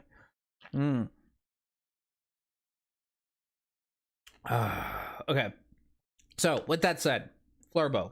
Good for you. And it works. Okay, well, anyway. It got into Urban Dictionary. Urban Dictionary has thrown in the towel. Oh, no. You ready? We are going to do something really dumb, and I'm going to read this, which means it's going to be read very, very poorly. 20 years ago, Urban Dictionary started as a place for everyone to share their language. It was intended to subvert the authority of the traditional dictionary and to... Still dying, kids, still dying. There we go. Less dying now. Okay, traditional dictionary, and to document our messy, weird, and unpredictable language as it evolved. Every day, regular people added thousands of definitions, making it a living cultural document. Since 1999, our community has written over 12 million definitions. We're proud that the Urban Dictionary has become a source of laughter and an irreplaceable reference made by and for the people. But over the years, online discourse has changed, and so have the words we're receiving. Like other online platforms, we've been inundated by hate speech and abusive content targeting women. That BIPOC means something, and I don't remember what it means. LGBTQIA plus, and other vulnerable groups. Hate speech and abusive content online can cause real harm offline. It can also make people feel unsafe to speak up and share their language, silencing entire groups of people. This is not what we want our platform to be for. Urban Dictionary plays an important role in the defining language on the internet and popular culture. To do this right and to earn the role we've entrusted us with, we need to make sure that the system measures up to our values. The site has always been a place for people to define their messier edges of language, but we can't allow it to foster hate. Words matter. It's kind of our whole thing here, but actions matter more. We will not allow Urban Dictionary to become home of hate speech and abusive content. We support the work of Black Lives Matter to dismantle systemic racism. We accept our own responsibility to fight racism and hate and acknowledge that we have failed to keep abusive content off of our site. We take this work seriously, and it's our priority. We're reviewing our core processes on how words are added and reviewed, published, and removed. We are investigating technology and human review to better enforce our standards. We'll post updates on our progress here. We will change as hate speech changes. No single fix will work forever. Hate speech and abusive content will evolve, and we are committed to changing our policies to meet it. As we retake the dictionary, we want to hear from you. Urban Dictionary is written by you, and we want you to be involved while we decide what is and is not acceptable on it. Please share your thoughts in the forum here. In a few weeks, we'll share what we've learned from your feedback. Sorry, that was a lot of talking. Do not swallow flies. That's a terrible idea. You need somebody to help you read, buddy. I always need somebody to read. I cannot read. I have an English degree, and my reading skills are like, poof, down here somewhere. I assume BICOC stands for Biracial Indigenous People of Color. Thank you. That sounds about right.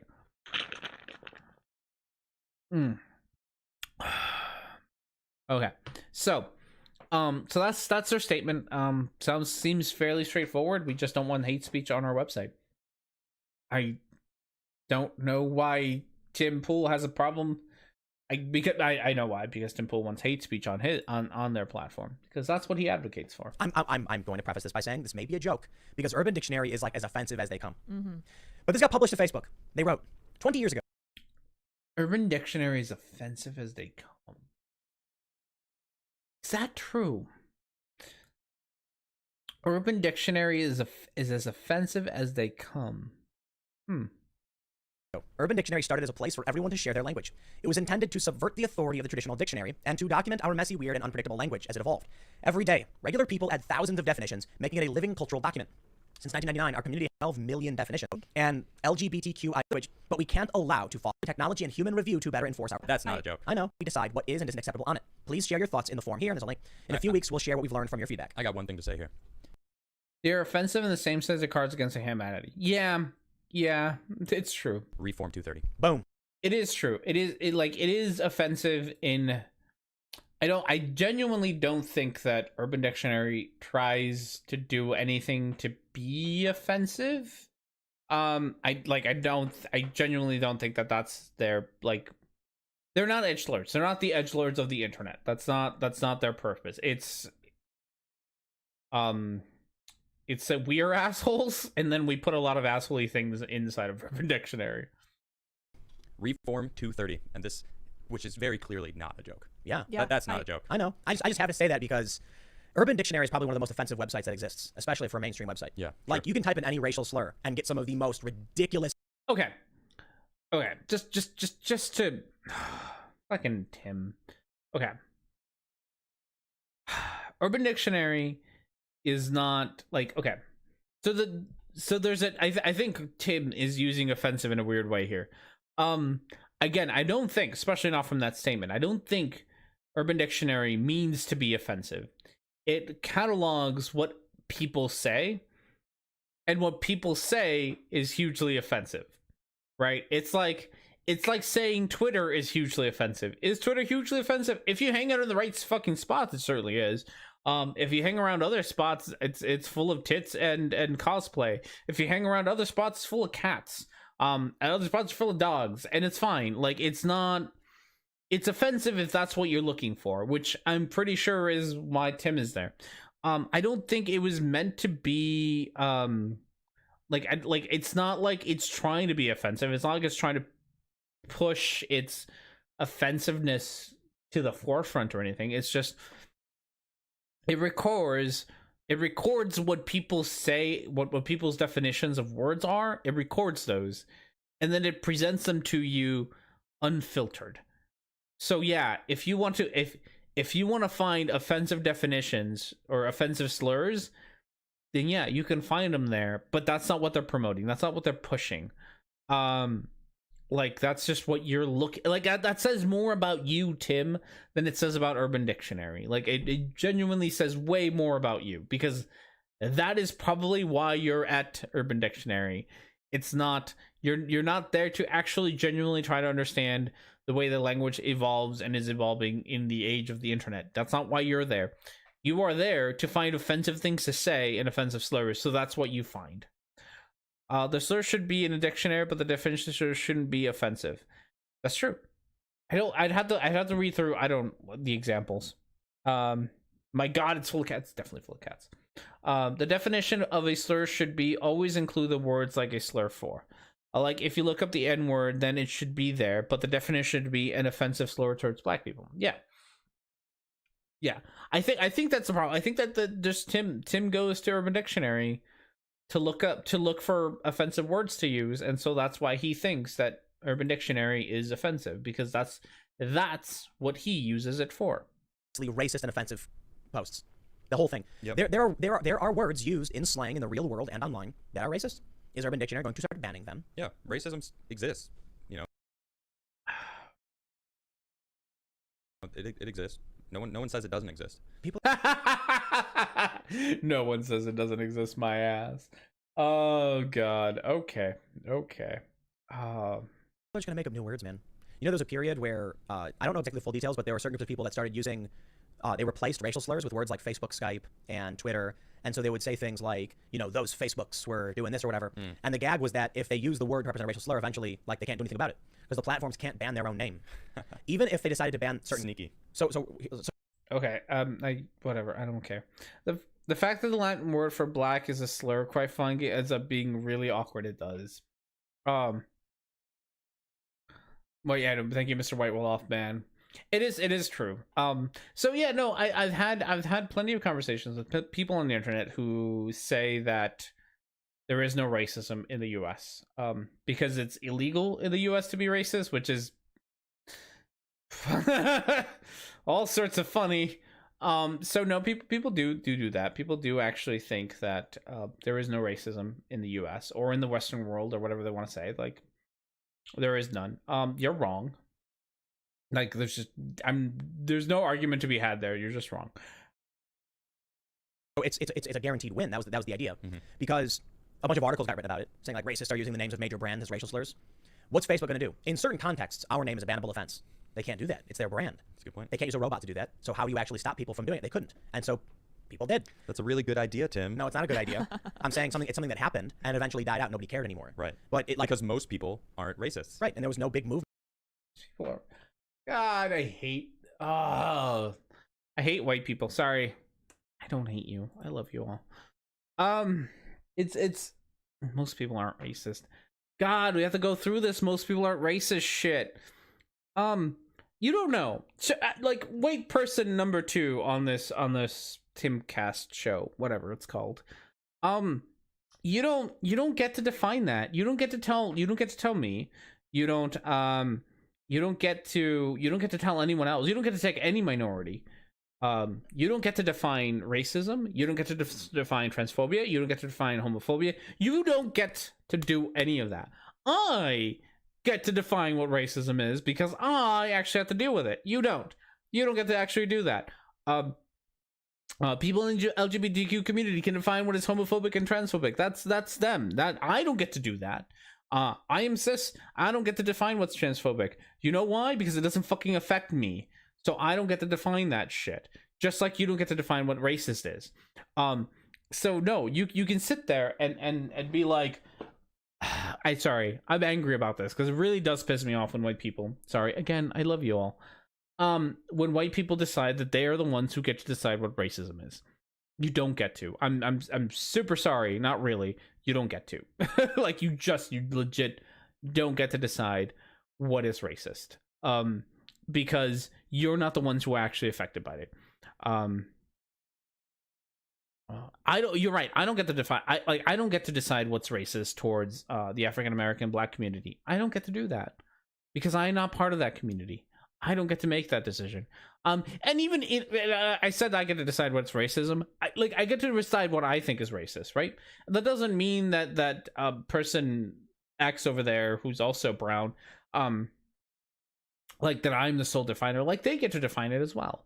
It's just that you if you're white, you don't get to. You legit don't get to. You legit don't get to say what is or isn't racist. You legit don't get to say things like person X isn't or isn't racist. You don't get to do that at all. I want to make a joke about being half Scottish and therefore pale blue, but I don't think it will go over well. I think their hair is really racist towards Tim's hair, probably. God, stop wearing beanies. You fucking God, that's such a weird look. You look so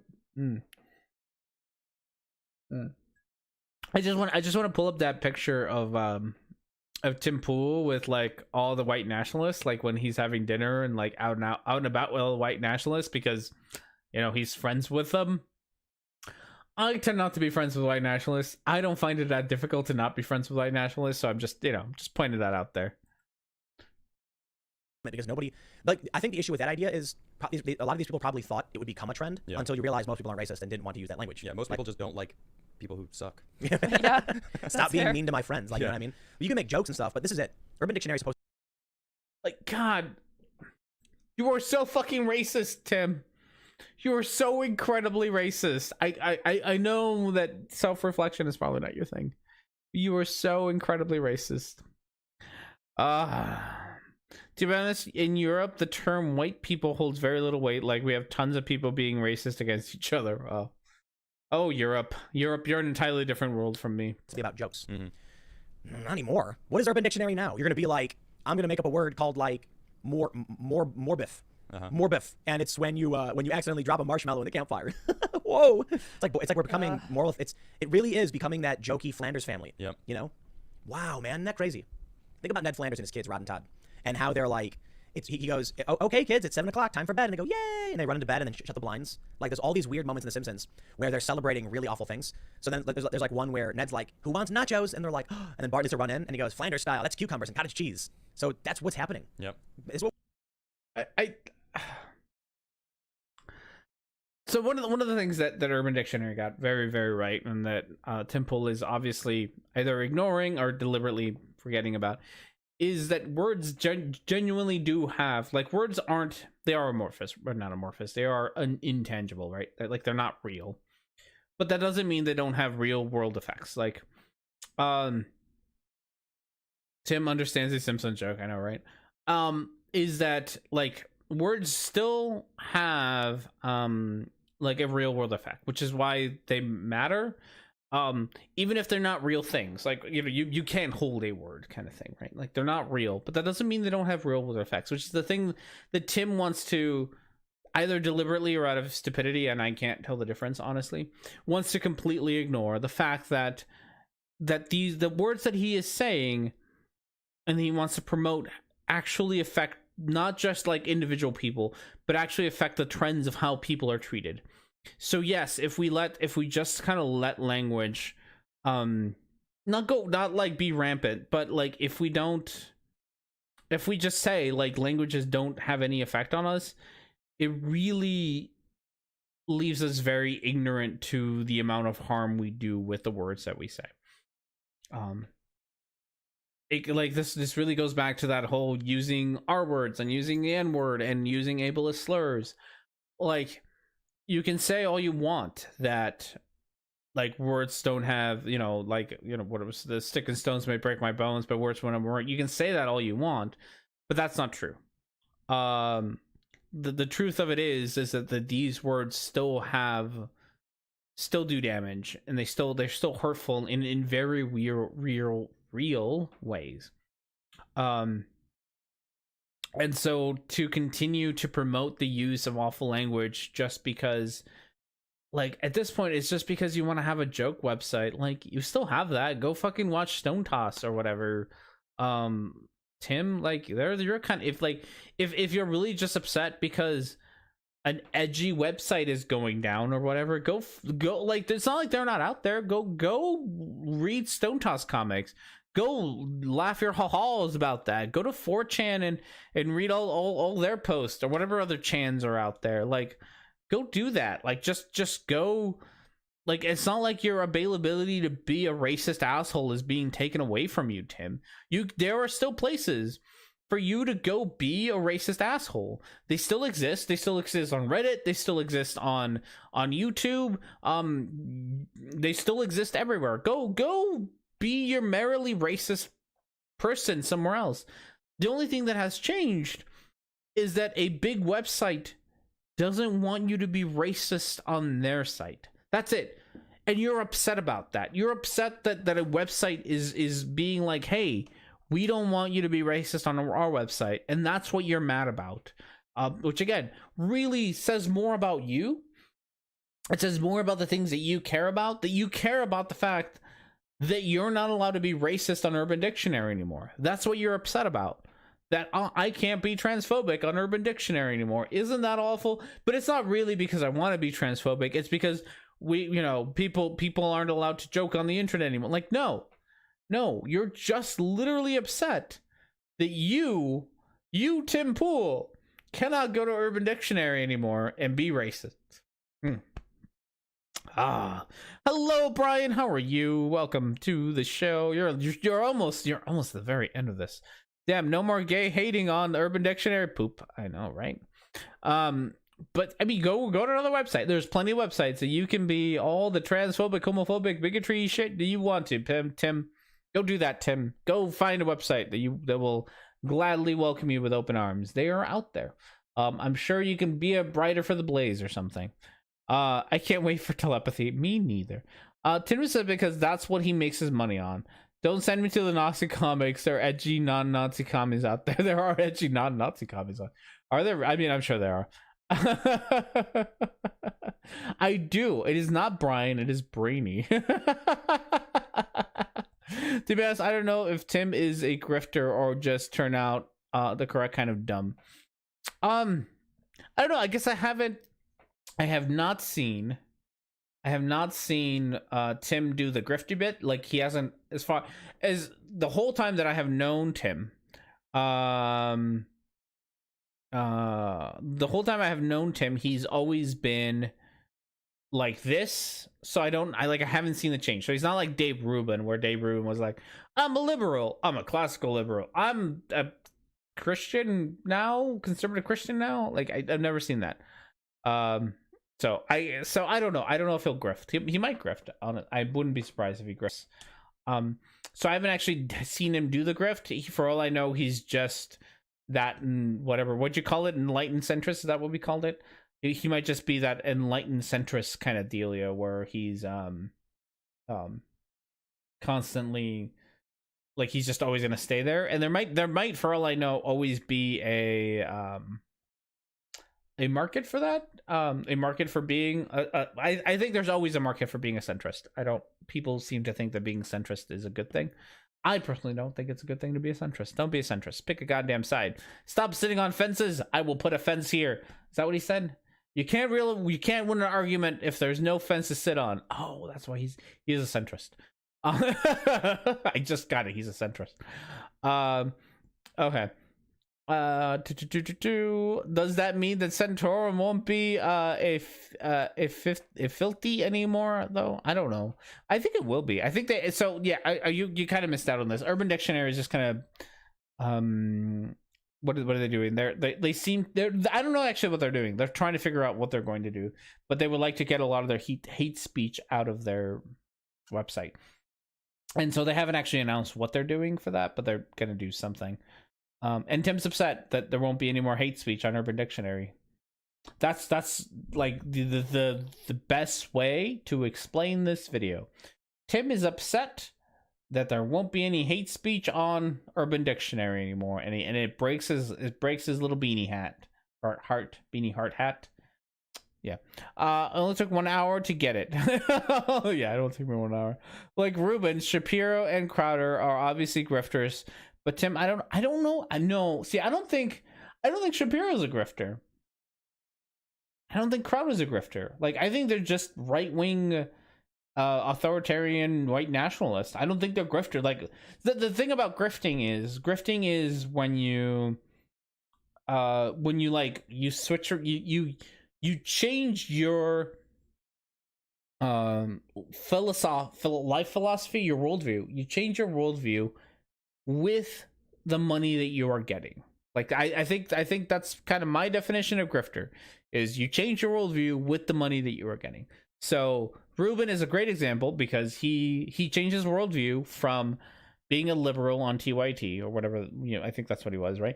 To being a classical liberal. I came from the left, and I'm left wing for a very long time doing the Rubin report, to whatever, a classical liberal, to now he's like full out like Christian, conservative Christian, where he's like, I don't know why they got rid of God, even though I think he's an atheist. So that's a grift, right? Like you can see him change his worldview as and that is determined by who is writing his paychecks. And the same thing is true. I think the other great one, who's very, very obvious, is Glenn Beck, who does this, right? He was like super right-wing conspiracy nutbag for a very, very long time. Had his like, I went to a hospital and it was awful and healthcare sucks, so I want like healthcare reform, to anti-Trump, Trump sucks, I can't believe this, to back to like super right-wing conspiracy nut job again. He's an example of, I think, another grifter. And then also like Rush Limbaugh, Alex Jones, Ben Shapiro, Jordan Peterson, they're not grifters. They're just right-wing assholes. That's all they are. Ariel Scarcelli, is that her name? Ariel Scarcelli, she's a grifter. She grifts. She'll go wherever the money is. She grifts away. Some of the people that I think we talked about earlier in the show about my annoyances with the atheist community, I think fall kind of on the outliers of being grifters, where their worldview seems to change with whoever's giving them their paychecks, more than actually holding on to world values. Jordan Peterson can't be, you have to have a conscience for that. It's true. Shamir might believe what he spouts, but he is only a political figure because he wants to be famous. If he was good enough to be writer, he wouldn't be here. It's true. Yeah, and if you're gonna define grifter as like just spouting off shit that you don't believe in, for money, I could definitely see Ben Shapiro being on there. Candace Owens, perfect grifter. I think she became famous on the, like, in real life for suing her city for discrimination, and then went on to become a conservative who's like, I can't believe all these people are suing places for discrimination, when that's how she made money to begin with. So Candace Owens, classic grifter. Okay, with that said, we are going to finish up for the day. Thank you very much, everyone, for being here. I do truly, truly appreciate you all coming around and hanging out and talking about Tim Poole and racism and homophobia and transphobia. It was a great show. I didn't quite finish my beer, so I'm going to down that real quick here. Good thing I didn't die today. Keep an eye out for a video. I do promise to try to work on it today because because reasons, right? So thank you everybody for being here. I do appreciate it. Anything else? Oh, D&D next Saturday, noon, so 2 hours ago from right now. Whatever time, there's a time for that, noon Central Time, Saturday. We are hopefully finishing up Heart of the Forest, Into the Heart of the Forest. I already forgot the name of it. Into the Heart of Forest, we'll be finishing that up. That is the one-shot homebrew nonsense things. We were in the middle of a epic boss fight when we had to quit last time, so we'll see how people die next one, because there's already people down. Two PCs are down, and they still have 2 bad guys to deal with, and they're in a rough spot. What do you mean epic? I'm full health. Yeah, the rest of your teammates are not. 2 people are down. Everyone's gonna die. The boss is getting eaten. That's what you have your plan. I have my plan. Pixie down. Yeah, you gotta save the Pixie at some point. All right, so with all that said, thank you everyone for being here. I do truly appreciate it. Watch out for a video later today, hopefully I will get it done. Otherwise, have yourselves a wonderful rest of your week, and I will see you all next time.